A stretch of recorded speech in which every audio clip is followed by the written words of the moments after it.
안녕하세요, 지니입니다. 여러분 혹시 10년 뒤, 20년 뒤에 전기차 시대가 올 것 같다라고 생각이 드시나요? 그러면 우리가 전기차에 관련된 주식을 사야겠죠. 1등 기업을 찾아서 많이 투자를 하면 좋을 텐데 이 1등 기업이 5년 뒤, 10년 뒤에 있을 수도 있고 없을 수도 있어요. 그리고 또 경영 이슈로 인해서 주가가 하락을 할 수도 있어요. 그럼 우리는 장기 투자를 했는데도 손실이 날 수도 있는 거죠. 그래서 이런 개별 기업의 리스크를 좀 최소화하면서 성장하는 산업에 관련된 주식을 다 사는 거예요. 개인적으로 다 사게 되면 돈도 많이 들고 비용도 많이 들어요. 그래서 현실적으로 어렵기 때문에 투자할 수 있는 방법이 ETF를 통해서 간접적으로 주식을 사는 거죠. 예를 들어서 전기차 ETF다라고 하면은 전기차에 관련된 주식들이 다 담겨 있는 거예요.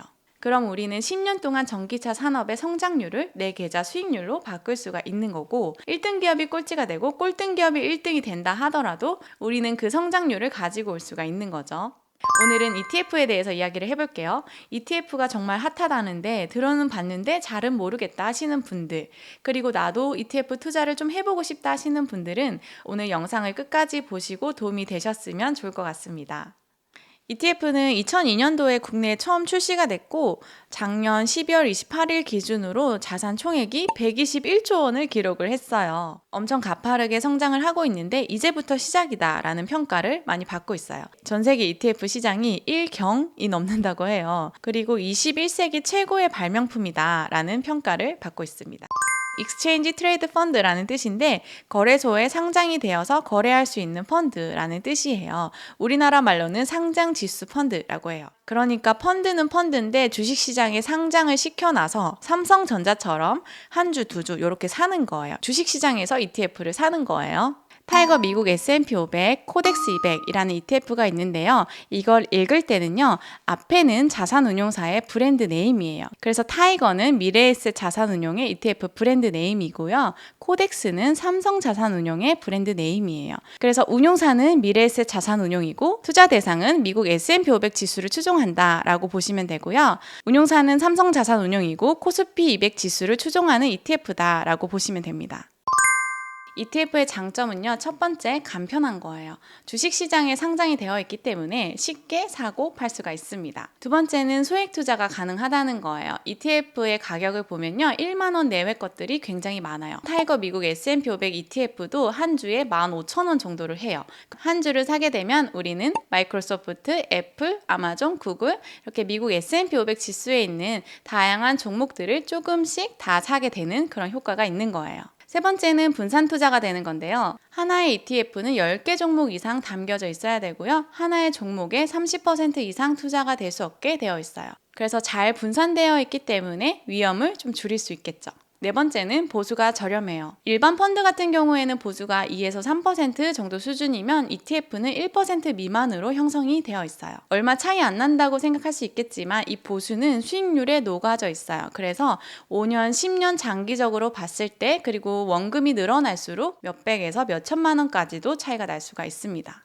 다섯 번째는 실시간 거래가 가능하다는 점이에요. ETF는 주식처럼 실시간 거래, 그러니까 지금 가격에 사고 팔 수가 있고요. 현금화는 D+2일 걸리는 게 주식이랑 똑같아요. 하지만 일반 펀드는 오늘 입금을 해도 기준 가격 결정일까지 D+2일에서 4일이 걸리고요. 그리고 현금화를 한다고 했을 때는 해외 주식형 펀드 같은 경우에는 최대 2주까지 걸리기도 합니다. 여섯 번째는 투명하다는 거예요. ETF는 매일 보유하고 있는 종목을 공개하도록 되어 있어요. 그래서 증권사나 운용사 홈페이지에 모든 ETF의 보유 종목과 비중을 한눈에 볼 수 있게 정리가 되어 있습니다. 일곱 번째는 다양하다는 점인데요. ETF는 주식시장뿐만이 아니라 채권, 원자재, 그리고 통화 ETF까지 다양하게 상장이 되어 있기 때문에 ETF 하나만으로 자산 배분 전략을 짤 수가 있습니다.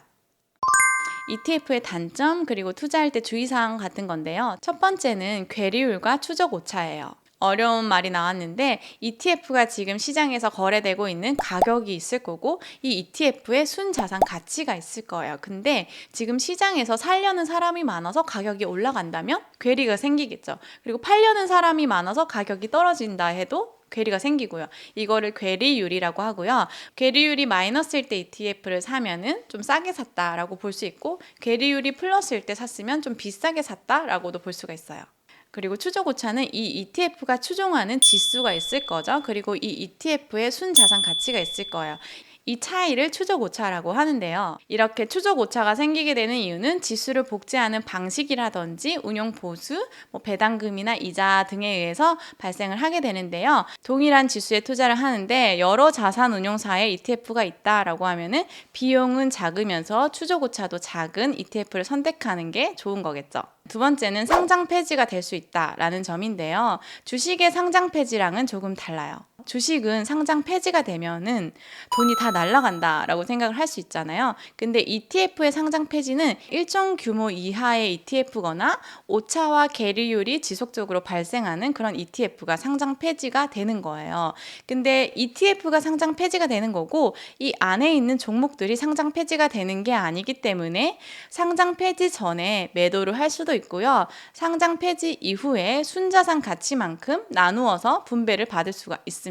하지만 원하지 않는 시점에 매도를 해야 되는 거기 때문에 주의사항이 될 수 있겠죠. 그래서 ETF를 선택할 때 규모가 있는 ETF 그리고 추적오차와 계류율이 좀 작은 ETF를 선택하는 게 도움이 될 수 있겠죠. ETF 종류 알려드릴게요. 세이브로라는 증권 정보 포탈인데요. 한국예탁결제원에서 단순히 정보 제공을 목적으로 제공하고 있어요.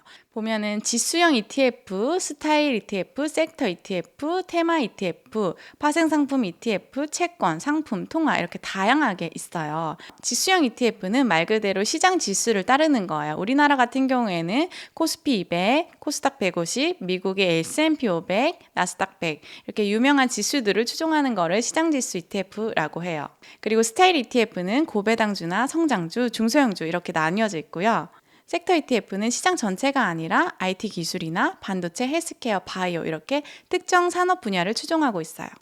그리고 테마형 ETF 같은 경우에는 2차전지 ETF, 로봇 ETF 이런 식으로 나뉘어져 있고요.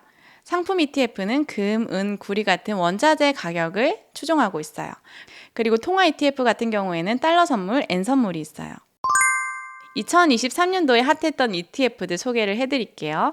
2023년도에는 금리형 ETF가 엄청 핫했어요. 일명 파킹형 ETF라고도 했죠. 고금리 추세가 지속이 되면서 투자 대기 자금들이 이런 금리형 ETF에 많이 들어간 것 같아요. 이순위 코덱스 200을 제외하고 금리형 ETF에 거의 20조가 넘는 돈이 들어있네요. 내년에 금리가 어떻게 될지 이제 추이를 지켜보면서 이 금리형 ETF에 대해서도 한번 컨텐츠를 찍어보면 좋을 것 같네요. 오늘은 ETF에 대해서 이론적인 내용을 좀 설명을 드려봤는데요. 도움이 되셨으면 좋을 것 같고요. 다음 시간에 또 찾아뵙겠습니다. 안녕!